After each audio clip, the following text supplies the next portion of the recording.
entre temps na agenda nanga awa na komaki bien ba études papa Bamba asala, et ce sont des études de la presque eza un peu na niveau na bango na kana bango na za kopesa bango félicitations, c'était ça le degré qu'il pouvait atteindre.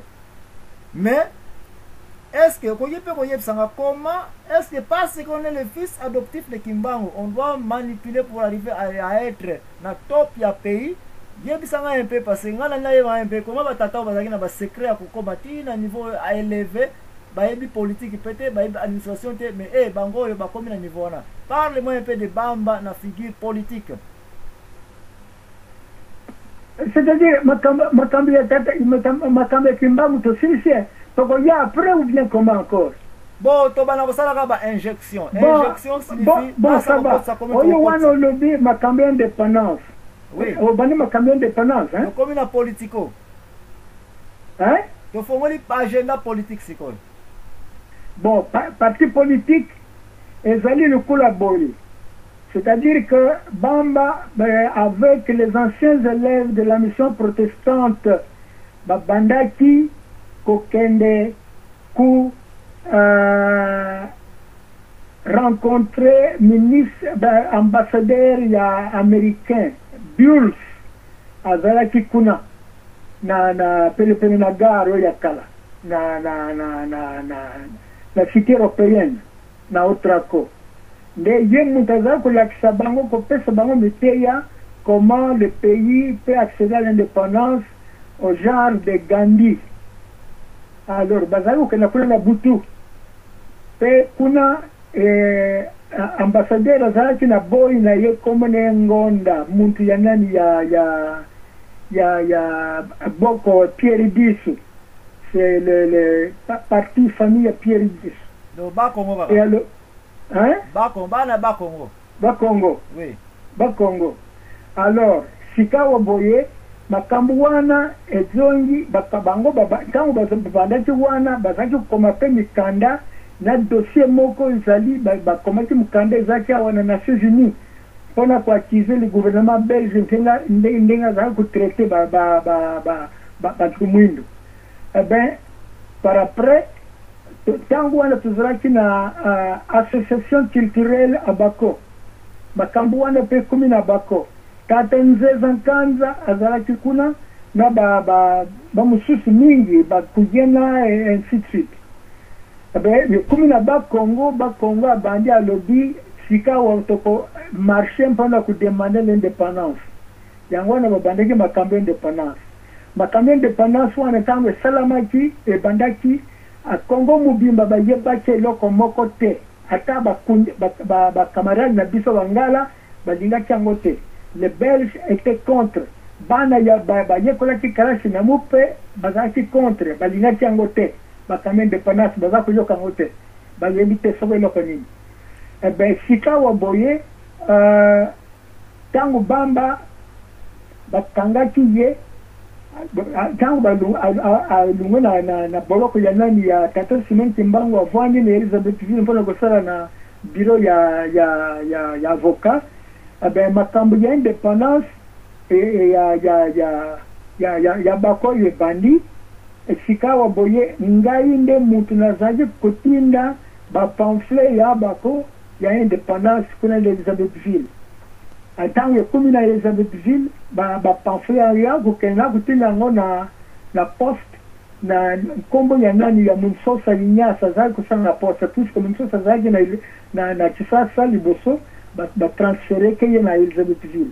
Alors le quoi bayebani mwasi na ye azali cousine ya biso ya famille moko ne na kutina ba mikanda wana kuna na ye tango mnatini mikanda kuna bango ça a été saisi par le gouvernement belge bamoniti makambo indépendance ya Bako eza koleka na Bakongo comment mikanda eza kokuma wa eza kuya ndenge nini na Elizabethville bayebaki eloko moko te ndenga motu na kutinango.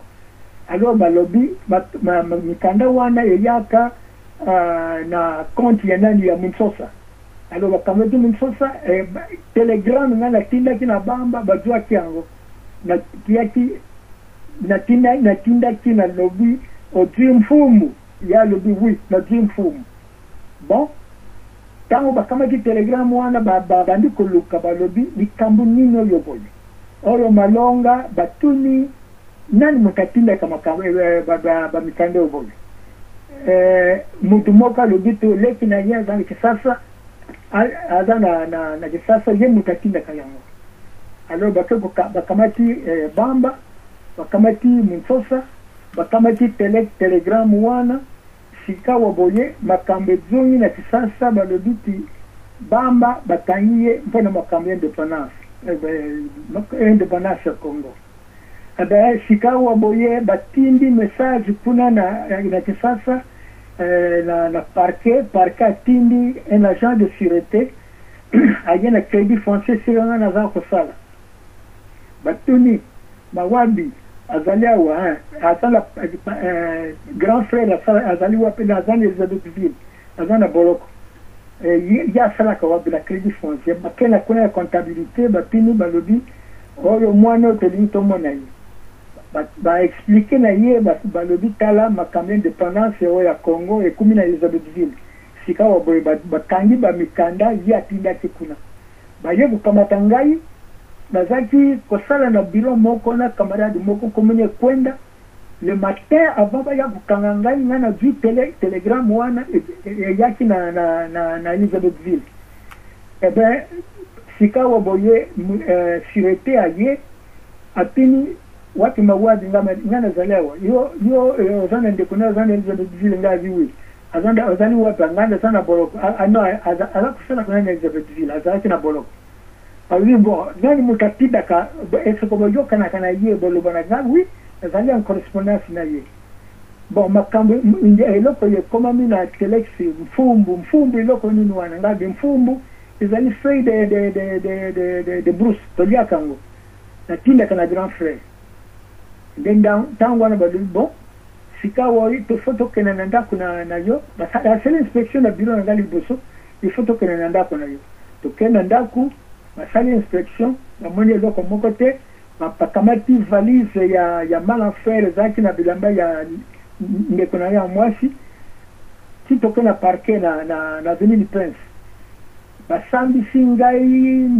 ndenge makambo nini bojoga ndenge nini bujo kombone yo mawabi ube Malonga puisque na telegram wana kombe zaki Malonga nani ngadi Malonga kombe ya katana ngadi oyo kumi na ngati kumi na Malonga mawabi abe atali yo muto polo bana kana grand frère ngadi polo bana kana grand frère balobi tokangi ya puisque ba mikanda ya bako ikumi kuna ndenge nini ngo ikumi kuna batali pi par après bamoni loko moko tengabi na yebe loko moko soko moko te alors mabinisi ngai balobi c'est fini puisque makambo yang indépendance ya bako e bandi ko éclater na kisasa e kuma te pasi alobi il faut batika ye balobi na comptabilité tokotinda ye na exil mais tangu na kena parquet na silisi balobi non tomoni loko moko te tokokanga yo te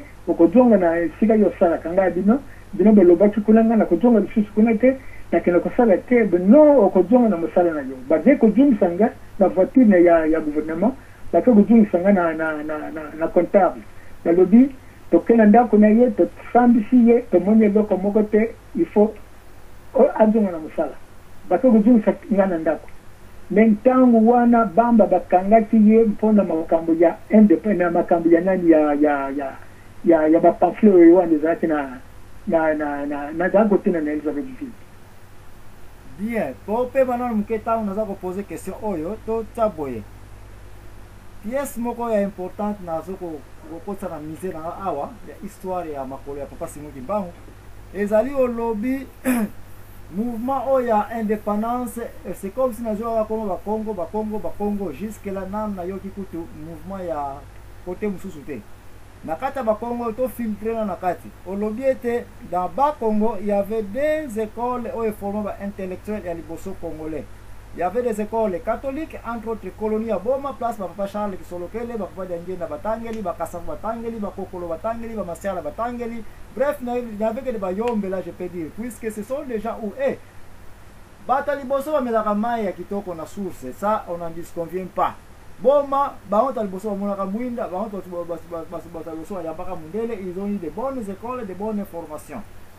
Oye koloba ete batu nyonso bazalaki na formation ya école catholique, bazalaki na tendance ya kolinga indépendance te, parce que bazalaki bakolabo epai ya babelge, bazalaki na baposition kitoko na misala qui je reconnais ça. Tous ces colonels, les généraux, les capitaines de bateau, c'était les bayombe.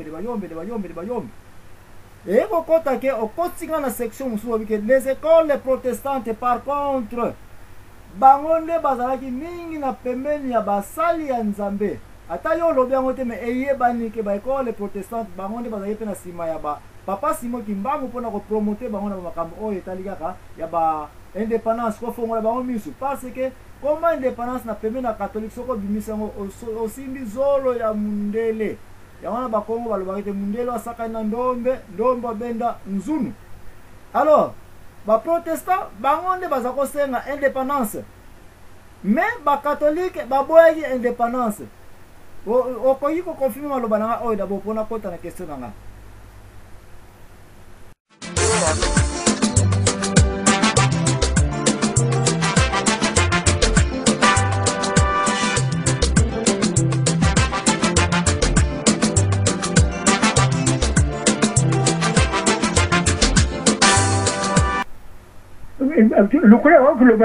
Pour le moment, bon, na reprendre. Problème ya indépendance ya Congo eza kofunda kete bana école catholique bao batangi na baboma na ba école nyonso catholique na tango ekomi na koluka indépendance pona ko chasser mundele, ils n'ont pas tellement participé bazali pena activité, contrairement na ndenge olobi ke bana protestant na ba école protestant bangonde bat bazali na clé na base ya ko organiser mouvement indépendance oyo kinga sikoyo. Exactement, ibuna. Alors na cadre oyo olobi, comment toza komona ete ba papa Kisolokele, ba Mobutu, ba Kasavubu, tous ces papa là c'était des catholiques, bango toza komona ke bazaki na le devant ya jour octroiement ya indépendance na Congo. À vous. Non, c'est-à-dire que je crois que la mission protestante azalaki na crédit na gouvernement belge. La mission protestante, c'est une mission étrangère. Mission Izalaki na crédit et Izalaki la mission catholique. La mission catholique. Puisque na tangu wana, makambo nyoso, lokola na lobaki na liboso, mboka nyoso mundele belge za kokende, il faut ba prêtre catholique bakende. Nde bantu ya mission catholique bantu bazaki na liboso. Bien. Mais pour demander l'indépendance, c'est la mission protestante. Les anciens élèves de la mission protestante, y compris la Bako, de Bango Wanda Bazabantu Bazaki et Bosso. Bon, voilà. Un agneau yo Kasavubu à Kotaki, puisque et Mononakiti, Bazalaki na force moko ya kusala fasi ya na babelgité. Balobi, il faut te lukamuntu moko ya mission catholique oyo partageaka façon na biso toza komona mbo asala affront na mission catholique na babelge nde yango na bakamataki Kasavubu un prêtre raté balobi tokotia Kasavubu mbo azala liboso na biso tolingi totia mwana moko ngonda, je pense ngonda de beaucoup de font Pierre Dissou, un ancien élève aussi de Yanani, il y a un prêtre raté, mais mon kiti malamu le coup la bissa tozan da bantandu to kamata njombi to tia na liboso le coup la ya lo baka bien, il peut affronter la discussion na ba belge de Yangwana Kasavubu Tokia qui est liboso. Sinon, prêtre catholique, les anciens élèves de la mission catholique, bazaraki contre, nanyo mission wana kombo ya bango na bosani penza na koko yo bango lisusu te